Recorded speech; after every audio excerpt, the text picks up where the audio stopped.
Hey everyone, it's Mr. Gable here checking in with a week 14 student teaching vlog. And it's kind of crazy. This is being taken on Saturday of spring break, so there'll be Easter Sunday, then Monday off, and then that's my last 4 days of student teaching. And it doesn't feel real.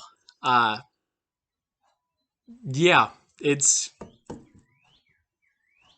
it's flown by a lot faster than I thought it would. It's been a really fun time. I've definitely been challenged in different ways by the content or just teaching in general and planning horizons. But it's been cool. I've grown a lot and I'm excited to see where I go moving forward.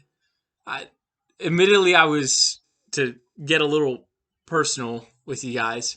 Way back in December I remember being like spending some time in prayer and just saying I want this to be a place that's hard to leave at the end of student teaching, and that's what it feels like. I love the teachers that I work with, Mr. Anderson, Mr. Gabb. They're fantastic.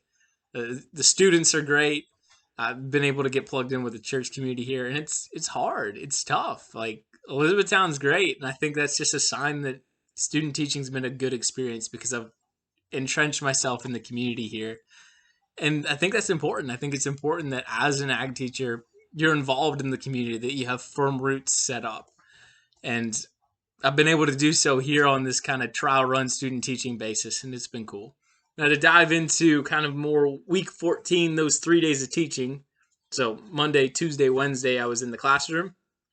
And it's I remember as a student, the days leading up to a break were kind of just like waiting to race out the door, and it was interesting to be on the teacher side and try to challenge that with students coming in each block, kind of hoping that we weren't doing anything, but still being like, "Hey, no, we're doing something."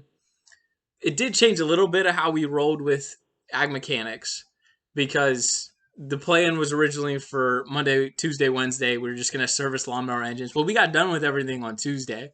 So that left Wednesday kind of open, that was previously just planned for servicing.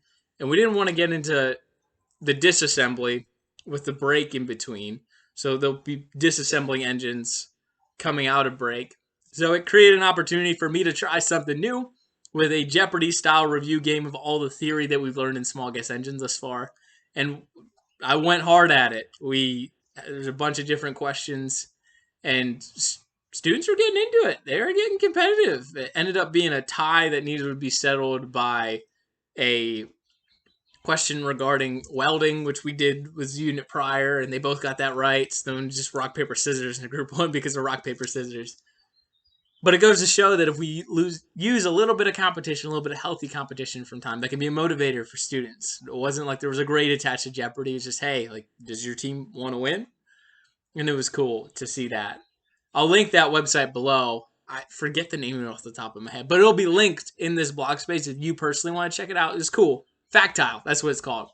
So I use the free version because I'm cheap and currently pay money to teach students. Yeah, go figure. But it's cool. I'd highly encourage you to check it out as well. One that I saw done well when I visited Ms. Gerhart in Dover was Jeopardy Labs. It was blocked on school Wi-Fi. So I needed to adapt and come up with something else. So Factile was it. Another thing that was also really cool that happened this week is I had a student named Maddie who taught Greenhouse about tractor safety and parts of the tractor. Maddie had a really cool demonstration that her uncle actually made kind of a platform for, that you can pull a piece of cardboard out and it would fall like a tractor was falling off the ledge. So we were able to tape some eggs to a tractor without rollover protection and then a tractor with rollover protection, and see the difference. And the one egg cracked and the other one didn't. So that was cool and exciting to see Maddie complete that. And then all three students that have done the Teach Ag Essay Contest, Teach Ag Essay Contest, not Teach Ag, they got their submissions in on time. Excited to see how they do. Regardless, they get a free t-shirt and get invited to eat some ice cream at state convention. So that's going to be cool. And yeah, it's neat to get near the end of student teaching, but also I now kind of feel an artificial simulated parallel to the end of the school year for teachers. And oh shoot, how are we going to cover all this content with only a couple of days left? Luckily for me, that I have Mr. Anderson that's following up that actually gets to finish out the content. But with 4 days left, it's not possible for me to get through everything that I would like to get through with integrated pest management. So trying to find a neat send-off point to Mr. Anderson's going to be fun this week.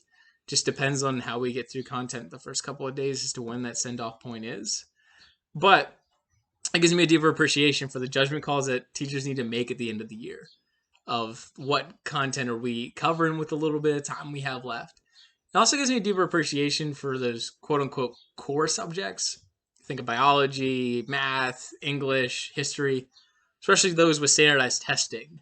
Like in a biology course, what do you cover if you're under a time crunch? If you had to go back and review some things at the beginning of the year and you got keystone testing coming up, like what do you cover? Or thinking of my AP US history teacher, he had to make some judgment calls at the end of the year of, hey, here's the spark notes of the 1950s to the 1980s and beyond. Here's what I think will be on the exam. So it's neat to be in that spot, and I think you really need to just come back to your course goals and see what you cover at the end of the year, what you don't. But all that to say, I have a habit of rambling, and my intention for this was to be about 4:30. We're getting about 6:30 right now. So as always, if you got questions, let me know. But it's been a cool experience. It's going to be hard to leave Elizabethtown at the end of next week. But I'm excited and thankful for all the learning that has occurred here and all the awesome things I've seen students do. So until next time, catch you later.